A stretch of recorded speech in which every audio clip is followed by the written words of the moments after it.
गुराखी. एक होता राजा, त्याला शिकारीचा फार नाद.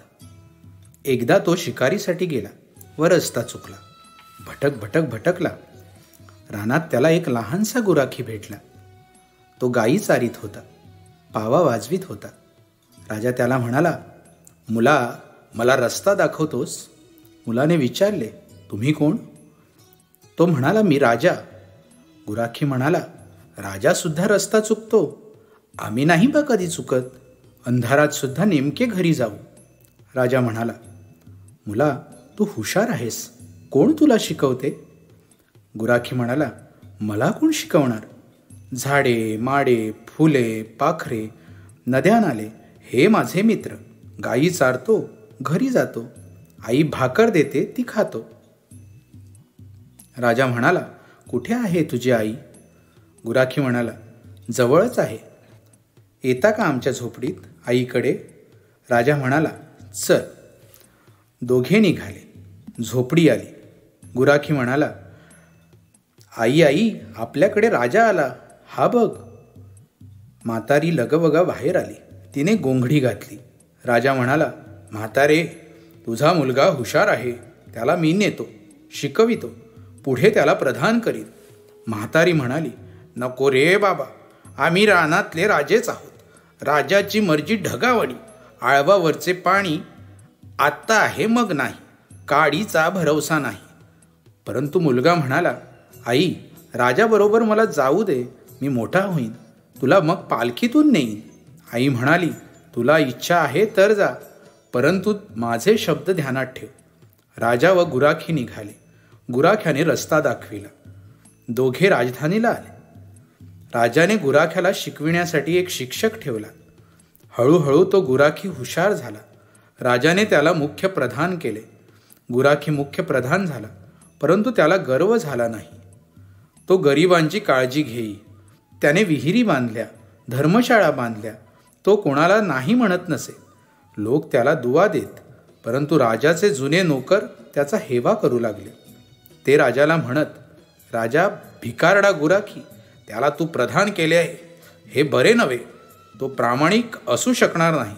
लोकांना मदत करतो, विहिरी बांधतो, धर्मशाळा बांधतो, कुठून आणतो हे पैसे? तिजोरीतील चोरीत असेल. राजा हलक्या कानाचा नव्हता. तो लक्ष देत नसे. परंतु पुढे तो राजा मेला व त्याचा मुलगा गादीवर आला. या नव्या राजाजवळ ते जुने नोकर नाना गोष्टी सांगू लागले. एक दिवशी म्हणाले, महाराज, तुमच्या वडिलांनी ऐकले नाही व या भिकारड्या गुराख्याला प्रधान केले. हा लफंग्या आहे. तुमच्या वडिलांची हिऱ्यांच्या मुठीची एक तलवार होती, ती याने लांबविली. विचारा त्याला कोठे आहे म्हणून.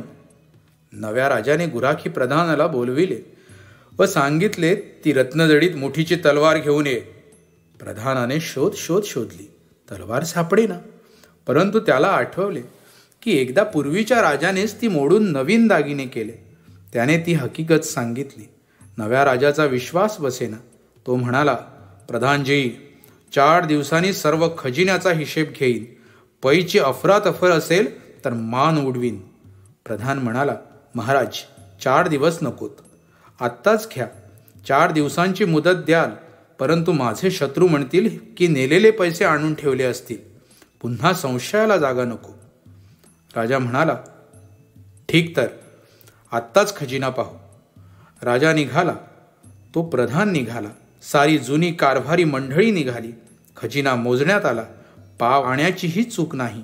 मत्सरी मंडळींची मान खाली झाली. परंतु त्यातील एक जण धीर करून राजाला म्हणाला, राजा, या प्रधानाच्या घराची झडती घ्या. खात्रीने चोरलेले हिरे माणके तिथे सापडतील. राजा म्हणाला, चला. सारे प्रधानांच्या घरी गेले.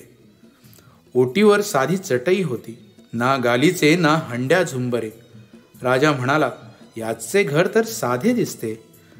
मत्सरी मंडळी म्हणाली, लबाड लोक वरून असेच असतात, बगळे दिसायला ढवळे, परंतु आतून काळे.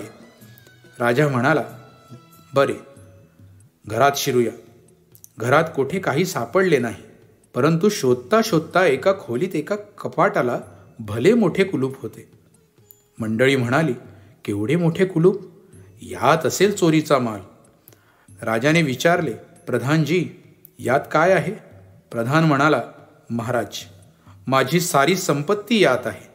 राजा खवळला, रागाने लाल झाला. तो ओरडून म्हणाला, फोडा ते कुलूप. कुलूप फोडण्यात आले, परंतु आत काय होते? तिथे एक फाटकी गोंगडी, एक काठी व एक फाटका वाहनांचा जोड होता.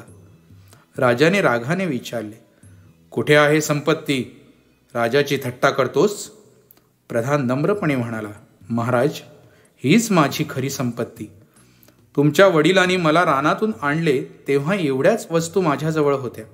बाकीचे वैभव तुमचे होते, ते मी सारे लोकांस देत असे. आई म्हणाली होती, राजांची मर्जी आळवावरचे पाणी, राजाची नोकरी म्हणजे सुळावरची पोळी. तिचे शब्द खरे झाले. मी पुन्हा रानात जातो व रानातील राजा होतो. राजाला वाईट वाटले. त्याला त्या दुष्ट कारभारी मंडळीचा राग आला. त्याने गुराख्याला सांगितले, तू जाऊ नकोस, या चांडाळांनाच मी दूर करतो. तुझ्यासारखा प्रधान असेल तरच राजाच्या हातून भले होईल. लोकांच्या कल्याणासाठी तरी तू राहा. गुराख्याने ऐकले. दुष्ट मंडळी दूर केली. प्रजा सुखी झाली. गुराख्याने आपल्या आईलाही रानातून आणले. तो दिवसा लोकांचे कल्याण करी व रात्री आईचे पाय चेपून तिचा आशीर्वाद घेई.